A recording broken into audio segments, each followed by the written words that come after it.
now one of my passions is rural medicine. So I go to the Hiawassee Heart and Vascular Clinic 1 to 2 days a week, and it's an incredible opportunity to help people who have not been getting current guideline-directed therapy. It's kind of my new passion. I like to find the group that needs help and then go there and focus on that. So that's a big part of it now. And that's men and women, and that's very focused on prevention and getting these families in and starting early detection and aggressive treatment. And I just love that clinic. Yeah.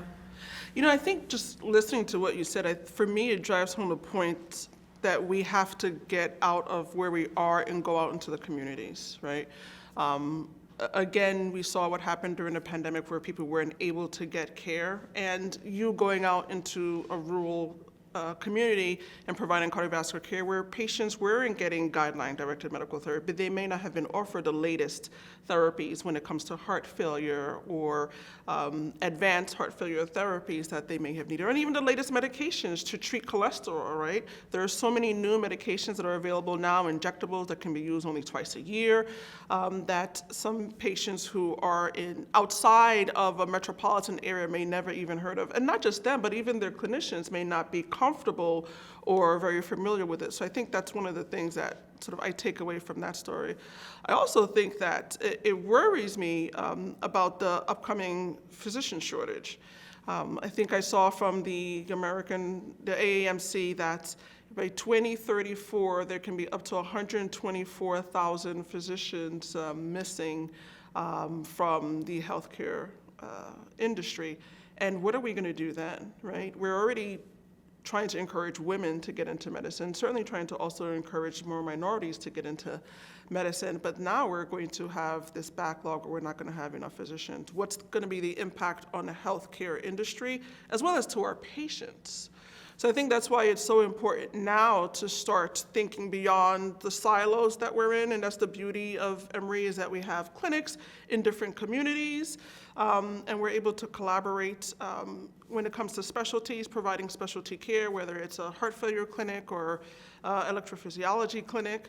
But even from the prevention standpoint, being able to provide that kind of care outside of a metropolitan area and take the newest and latest therapies to those communities. So I wonder what you think about that physician shortage that we're facing and how that will impact some of the women and other trainees that we mentor, because that is a concern when I think about it. Oh, it's real. So the ACC said that the average age of a cardiologist is 61. And that means that within 4 years to maybe 10 years max, a huge part, up to half of the cardiologists will be retiring, right? So it is huge. We need to get more people who want to go into medicine, but we also need physician extenders like nurse practitioners, physician assistants. The pharmacists are doing a lot more, giving out meds and giving injections all during COVID. We are about to face a huge healthcare shortage. I think what we need to do maybe is streamline the academic road to being a physician. Maybe you don't all need a 4-year degree to go to med school, and maybe med school doesn't need to be 4 years for certain careers, and maybe we don't all need to do 3 years of internal medicine before we go do cardiology. But the average age of a cardiologist when they get out of training is 32. And that means you have about a 35-year time to practice, probably at most, and maybe less. So yeah, it's a real problem. And I think also the physician debt is also discouraging people from getting into medicine, right? Is that can be up to $400,000 in debt for people who are graduating. Yeah. So I and agree. That's just the average. Yeah. And when you do have people coming from first generation, students who don't have physician parents or have that financial support, it's a huge debt.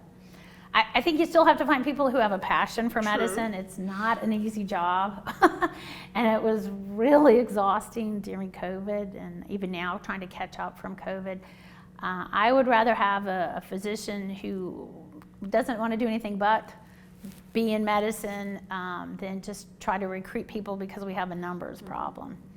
I think a lot of it, though, is, gosh, when I was a kid, you know, if there was some nerdy gift, that's what I got for Christmas. So, you know, thanks, Mom, I got a microscope. Thanks, Dad, I got an ant farm. Thanks, I got a telescope. But those gifts really fostered my love for science. I think we do need to foster kids' love of science and biology, the biologic sciences for sure, and encourage them to consider that much younger than when they get to college. And I think there's a lot of kids that, you know, if you grow up in a neighborhood where you've never seen a doctor that has your skin color or your gender, you just don't think you can do that, right? I mean, that's how I was. I'd never met a lady doctor and certainly hadn't met a female cardiologist. So having those role models, you know, we say you see one to be one. Right. We definitely have a diverse population in the Atlanta area, and we have so much to draw from, and we just need to be trying to recruit all of these people to come to Emory. Yeah. We all need to share our passion with cardiology. There's so many of us, and including our male counterparts, right, in cardiology as well. So I think if we can continue to nurture them, and I agree with you, from a very young age, they'll remain interested, because as you said, 50% of the medical school population are now women. But when it comes to getting into some of these careers, whether it's cardiology, then you start to see the attrition there. So maybe if we sort of encourage them earlier on, we can maintain that interest, and we can see increasing numbers. But we'll have to do something, you're right.